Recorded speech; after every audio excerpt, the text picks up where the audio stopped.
1968, Leyland would become involved, and as we all know, Leyland do nothing but ruin cars. So if you disagree with that, put it in the comments and I will profusely argue with you.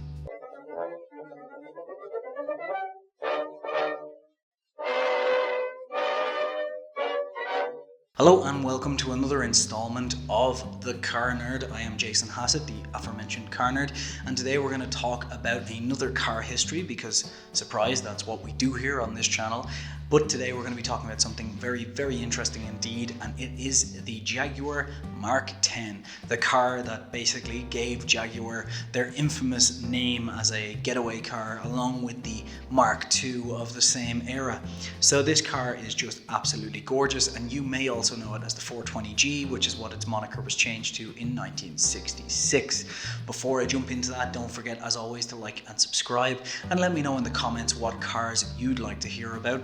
And I hope you're looking forward to Formula One season in June 6th, because I'm going to do over the next 3 weeks a few little items on the latest car developments, so the Mercedes, Ferrari and Red Bull, because they're the most important, along with the Williams car. So if you want to see any Formula One car development histories, please also let me know in the comments. But before that, let's just jump straight into this and get on to the history of this car.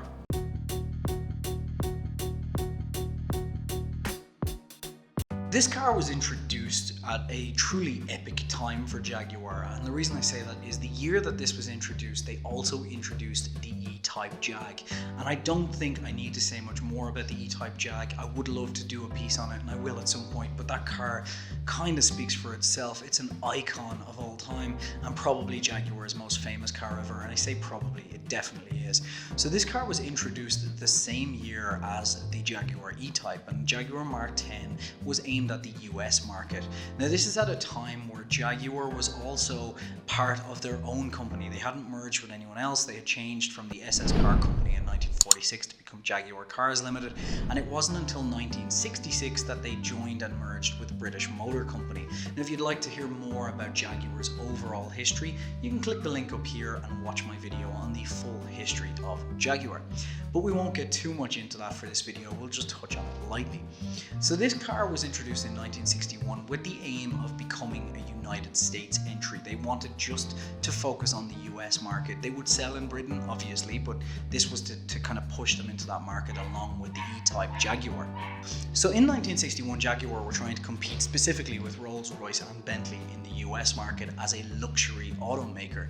And the only way to do that was to have an incredibly good-looking car with a high-powered engine and with a luxury interior. And that's what they were going for with the Mark X. This would be their top-of-the-line luxury saloon. They also had their mid-level executives like the Mark II. So if you compare those to modern cars, it'd be like the 3 Series, 5 Series, 7 Series, or the C-Class, E-Class and S-Class.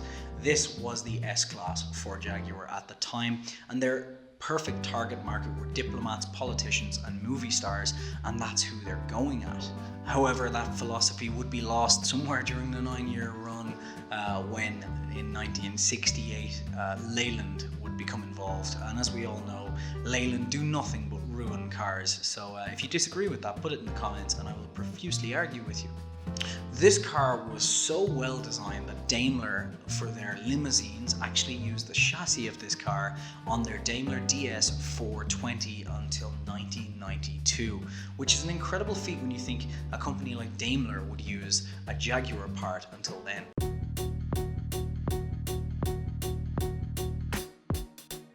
There's no other way to describe the look of this car without using the word menacing. It's absolutely diabolical looking in terms of, well, diabolical in the good way. It looks like a menacing car, and if you watched the Grand Tour, you'll probably see Jeremy Clarkson driving with the car in the rear mirror, and it does provide, as he calls it, good rear mirror.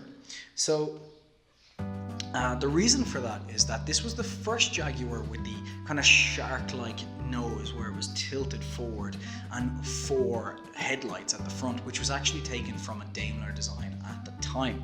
And this design would be the the look for Jaguar for years to come. In fact, the Jaguar X Type and the Jaguar S Type that Ford brought back in the early 2000s mimicked this four headlight kind of pointed forward look, and that's what they were going for, because this was the iconic Jaguar that brought that look into place and to set that design limit for Jaguar. In fact, they didn't change that overall design aesthetic for the front, including the way the grille looks, until 2009 when Tata Motors introduced the new XF and XJ. So this look was just incredibly popular for 40 years, 50 years nearly. So apart from that aggressive front grille look, the car's styling throughout the back had that flowing design, which was very similar to Jaguar or to Rolls-Royce and Bentleys at the time, and with good reason. As I said, they were trying to compete with Rolls-Royce in the high-end luxury market, because at the time you have to keep in mind as well that the S-Class was only coming into fruition, and Rolls-Royce cars were the diplomat cars of choice.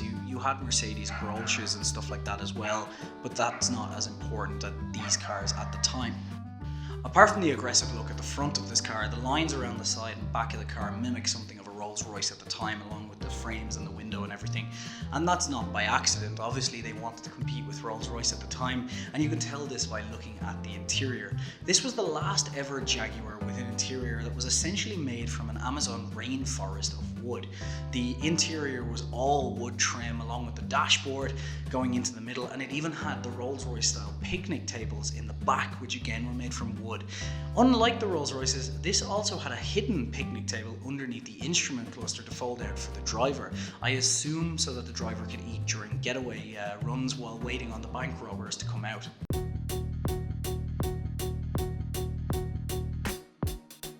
In terms of engines, this car had the XK famous engine, which ran for years in Jaguar after the XK 120, and if you'd like to see a video about that, you can watch it up here. That XK engine was an inline 6 at 3.8 litres with 3 carburetors, and it gave the car an incredible 250 brake horsepower, which doesn't sound like a lot today, but I can tell you it was a lot back then. It also had 260 pound-feet of torque, which allowed it to go from 0 to 60 in 10.5 seconds and continue on to 120 miles an hour. Now in 1964, that engine was swapped with a 4.2 litre version, giving it 260 brake horsepower, giving it a 9.2 second 0 to 60 and 122 mile an hour top speed. The 420G gets its engine from the 4.2 litre motor that was placed inside. This car also had something that was unheard of for a car at the time, which was independent rear suspension. Now, you had independent rear suspension on racing cars and other things, but a British luxury vehicle, not even a Rolls-Royce had that, and that was what made it so famous. The car was also built on, instead of a body-on-frame chassis, it was a unitary chassis, which is incredibly advanced as well for the time, and they had a secret code name to develop that chassis. And even the Daimler 420 limousine using that car, that was one of the reasons it was so advanced for the time.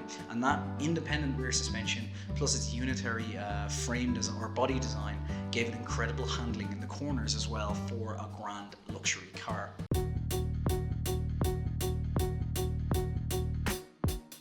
The result was an unfortunate commercial failure for Jaguar, only selling 20,000 units in its 9-year run, which isn't bad for a luxury car, but at the time that was still low-end figures.